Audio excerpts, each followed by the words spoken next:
Hi, I'm Jeff Hancock, the City Administrator of Camdenton, and my background is that I've been in 43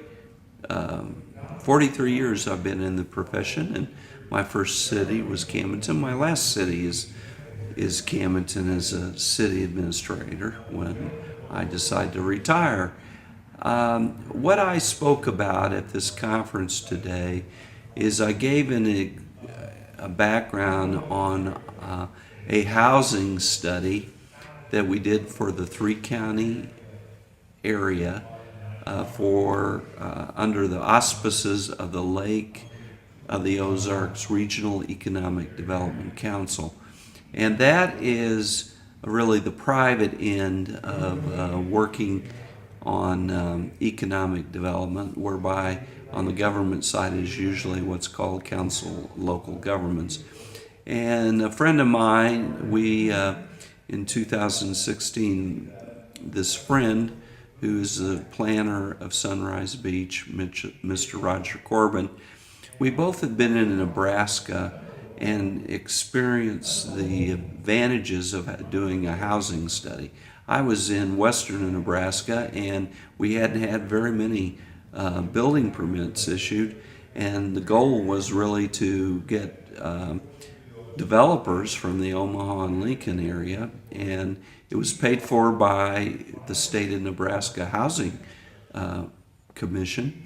And we saw the benefits. Roger, who was at Omaha at that time, saw the benefit of the study because it could give direction in order to meet this housing shortage that we are experiencing.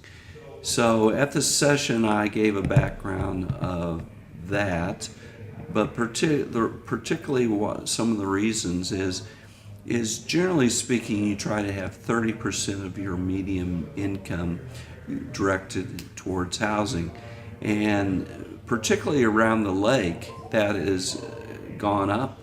It's 45%. So it gets down really to workforce.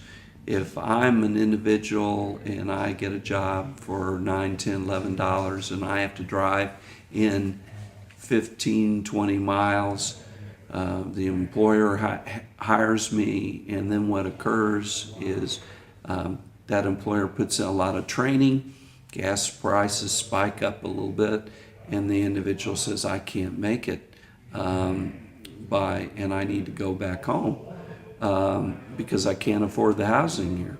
And so, therefore, we created this housing study and also created a housing implementation committee.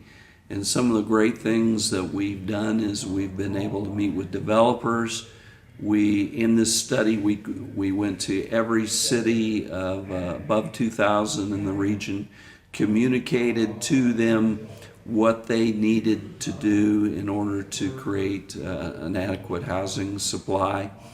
We were able to work with the University of Missouri Extension, whereby we engaged them to do a GIS modeling system so that if any developer or anyone walks into one of our communities, we have all the information as far as infrastructure, lot location, all of that in order to encourage housing. The other thing, there were about 6 goals, and one of the things we did, we had shortage of builders. And so what we did was we received a grant, and we hired an individual that does federally certified apprenticeship programs for the builders, where in essence it won't cost the builder anything, and we can increase our supply so that we can have adequate housing. So thank you very much.